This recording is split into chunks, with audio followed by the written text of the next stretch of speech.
Hello, ladies and gentlemen. Welcome back. This is HD StarCraft, and I'm here to bring you guys a professional StarCraft 2 Heart of the Swarm game. I was casting a couple of my ladder games, I guess you could say, in Heart of the Swarm, but then for whatever reason, Blizzard decided to place me in GM, and I think a lot of people have been placing in GM as well, and I started to play against the best players in the world, and I thought those games weren't really all that great, given that they just kind of owned me every few minutes. So I thought I'd go ahead and put somebody else up on the throne here, and I actually have PainUser at my house right now. And he is going to be playing on my setup to play against none other than Liquid TLO. So this is going to be PainUser, my good buddy, my co-caster, and his opponent is going to be none other than TheLittleOne, who, as you guys all know, back in the StarCraft 2 beta was one of the most popular and creative Terran slash Zerg slash random player of all time. So this is going to be really, really cool. It'll be a TVZ, and the map, I don't even know what the map name is called here. We'll just call it Metropolis version 2.0 for now, because I actually don't know what the name of the maps are, given that all these new maps are brand new, and you know, I've only been playing a few games here or there, and then I got placed in GM, and I was like, well, this kind of sucks. I need to downrank myself to like Masters where I belong, or maybe even Diamond now, who knows. But this map is actually kind of cool because you have a double spawn, if you will. It's like a double expansion. It's almost like a 2v2 map, and you can expand right away in base. So we can see PainUser here is going to go for a 14 or 15 CC, and that's what I would do too. You know, if I was, I think I was coaching him behind, I was standing behind him, watching him play, and I was like, dude, you definitely need to go ahead and throw an expansion down right now. So that's what he's doing. And TLO, man, I was so excited. I didn't know who to root for when I was back there, so I was thinking maybe I should give him some faulty advice just to see TheLittleOne win. But TLO, yeah, I'm a terrible friend, I know. But TLO here is going to go ahead and go and double expand, which is actually what you want to do when you scout a Terran player who's going CC first. The proper response is actually to double hatch before spawning pool, and that is taken from Wings of Liberty, the first installment of StarCraft 2. So we can see here that TheLittleOne did indeed go for a double hatch, and TheLittleOne here is streaming, so you guys might have caught this on stream already from TLO, and if you guys did, well, now you guys get to catch it with some commentary, because these games were really, really cool. They played 3 games all together in no particular best of 3 or anything like that, and I'll be casting all 3 of those games. After this, I'll also try to go ahead and do some more of the ladder games. I've kind of been putting it off because I just want to see the pros play, to be quite honest with you guys. And I was going to cast a bunch yesterday, but you know, you guys all know I was really sick and still kind of recovering from that. Anyways, what do we have going on here from PainUser? He is going for a barracks, a Rax City, and he's going to go for a factory behind that. Got a Marine coming out already as well.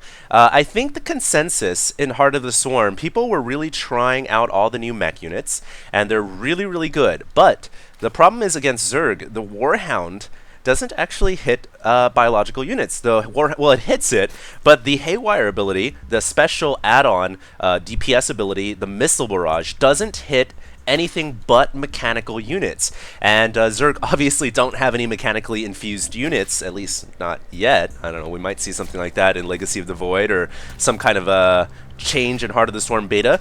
But yeah, for now it is just straight up, you know, a Haywire ability from the Warhound isn't a very good ability against Zerg in general. But, you know, some Terran players are still saying, well, it's such a good unit overall, it has a lot of HP, it does good damage without Haywire against Zerg, that maybe it's worth it.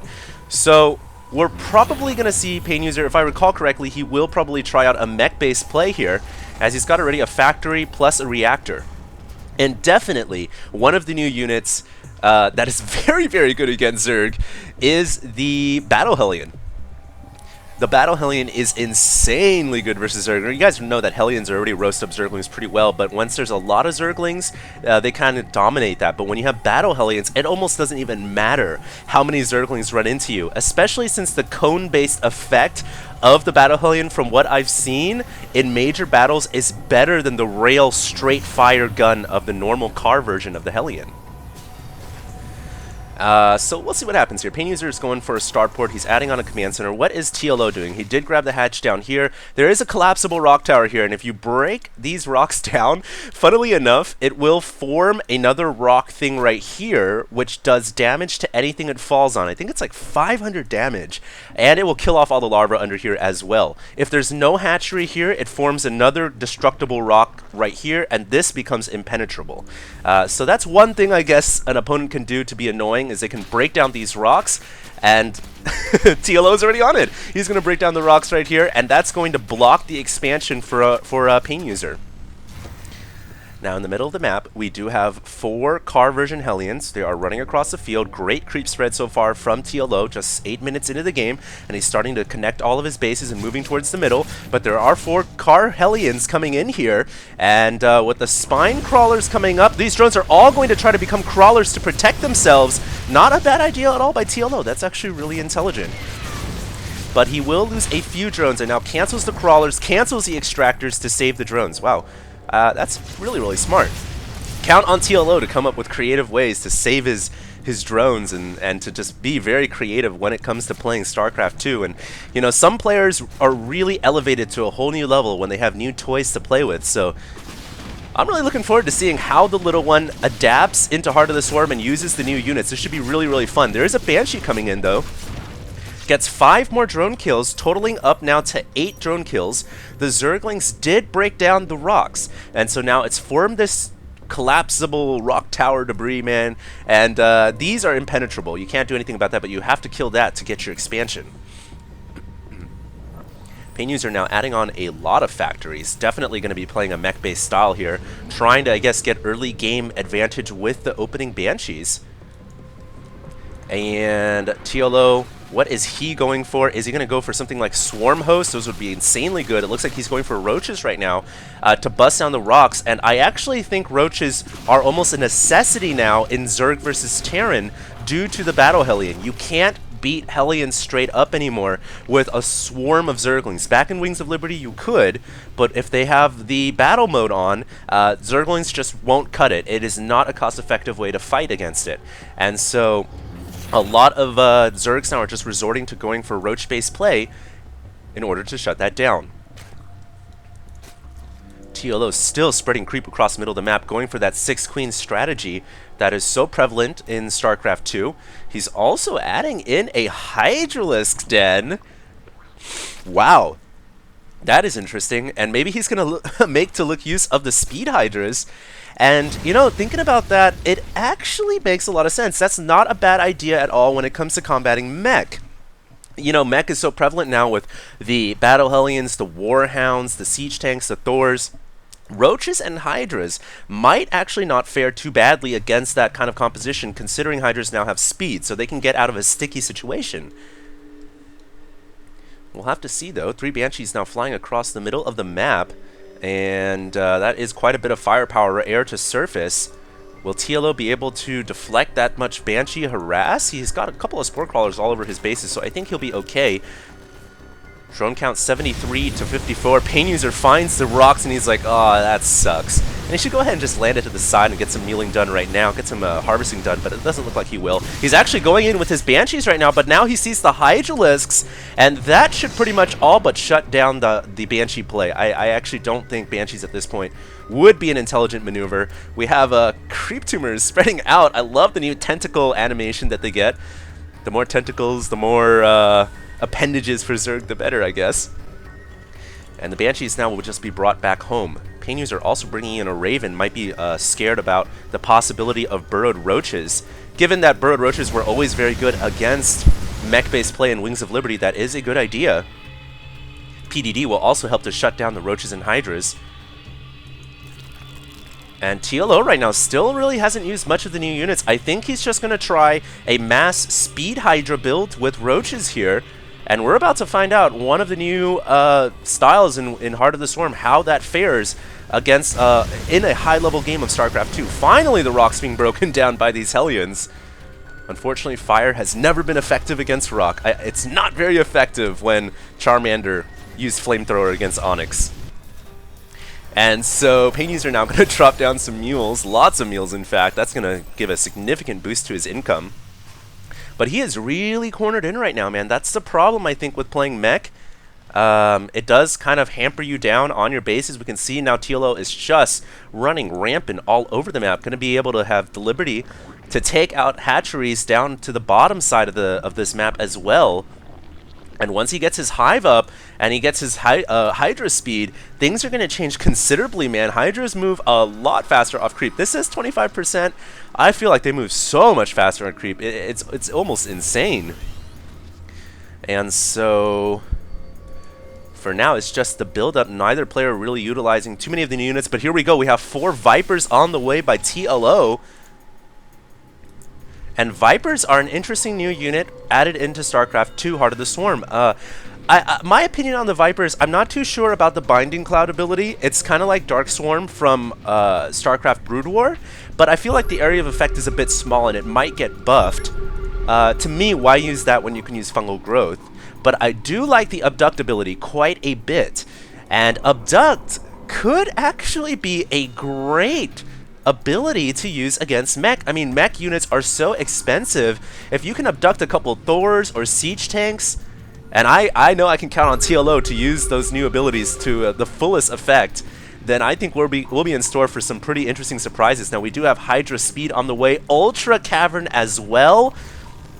PainUser said he's had enough. He's going to start to move out across the middle of the map. He needs to convert these to Battle Hellions when the fight engages. There is a 1-second delay, however. 2-2 about to finish up for TLO. PainUser about to finish 2 weapons. Slightly disadvantaged in upgrades. He is going to move in right now. And PainUser deploying all of his Hellions into Battle Hellions, giving them so much more health. And a cone-based attack, which can help quite a bit against Zerglings. And Hellions, of course, still very good against Hydras. And here we go. It looks like TLO going to go in with Abduct. He's abducting the Thor, but it's not far enough. He's going to double abduct it back. Get over here, he says, and he yanks the Thor all the way back. And for an energy-based cost, which is regenerated by consuming evolution chambers, this is like free energy, for crying out loud. You just killed off a Thor. That is so worth it. You could just use all the abducts you want, and if you can kill off a major unit like that, that's big. He's going to get the Raven, but the Raven drops the PDDs. Now he's pulling in the Thors. But gonna yank the Thor again, and he snipes that Thor out. And PainUser, without the added ability to have a Thor in the background, it's gonna be very hard to fight off this many Roaches and Hydras. And the Vipers will continue to to consume the evolution chambers. And that's going to give him so much more energy to play around with. He could go for another Abduct attack. He's also getting a Burrow Charge on his Ultralisk Cavern. And we're about to see this new ability for the Ultras. Burrow Charge is so wildly effective now, giving Ultras what they really needed. Here comes another Abduct on a Siege Tank.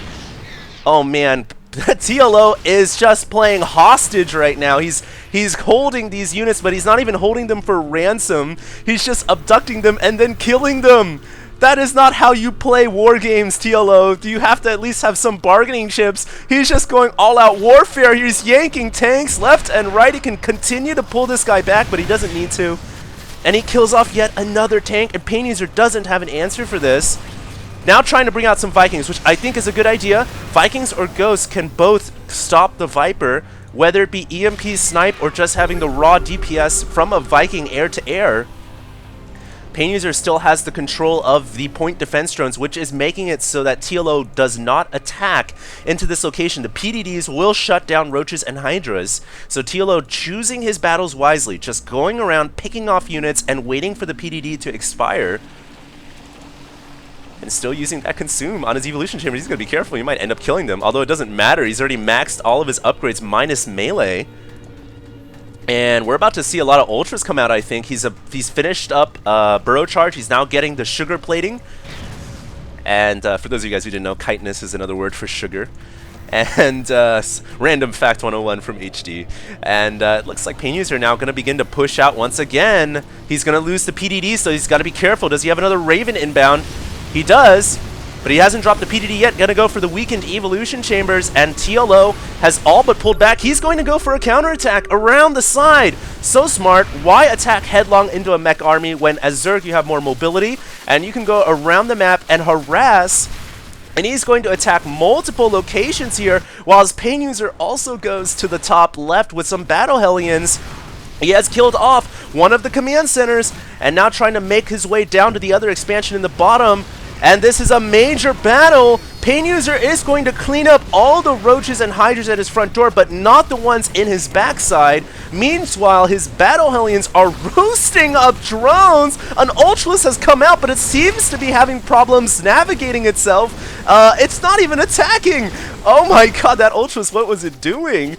And now it looks like PainUser trying to go into Battle Cruiser mode. TLO has spotted it. He's going to try to kill off them. Oh, he gets the Fusion Core. And the Fusion Core has been killed off. PainUser losing the ability to make BCs, which is absolutely huge, considering 15 Ultralisks are on the way.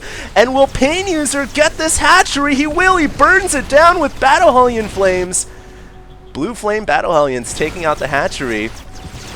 And now there are 15 burrow charging 5-2 Ultras on the field. This is a scary amount of Ultralisks, and PainUser needs to quickly muster up some type of army minus BCs because he doesn't have a Fusion Core. He is struggling to rebuild it right now, and we're about to see if Thor Tank can handle the new, upgraded, evolved strain of the Ultralisk. Not to mention we also have a few Vipers still intact. TLO so intelligent, even bringing his queens out to transfuse his units and giving them max HP. Now we finally have Battlecruiser production online as a new Fusion Core was created. And PainUser, I think he knows that Ultras are on the field. A couple of Yamatos would certainly help a lot against these Ultras. Widow Mines actually wouldn't be too bad at all. It looks like he's going in, and he's going to yank the Thors out, and he kills off a bunch of the Thors immediately. The Ultras are burrow charging in and wreaking havoc inside the mech line, and PainUser's army is just bouncing up in the air. This is like a bouncy house right now, and TLO is going to kill off all the mech of PainUser. Oh, this is absolutely devastating. And who said Ultras are bad? Not anymore. And the Planetary Fortress will not be completed in time. Now we have a serious problem on our hands as there are Ultras running their way through the main base. PainUser calls it out. He cannot hold, and GG, the first game will go to TheLittleOne. I hope you guys enjoyed this cast. PainUser sitting right beside me here and playing this game out. Absolutely amazing Heart of the Swarm game, of course, with two high-profile players in the community. One hand, PainUser, an experienced Terran player, and of course TLO, the creative and most wonkiest player you've ever known. So we're going to have another game here, another 2 games actually between these two guys. Hope you guys stay tuned, and this is HD signing out.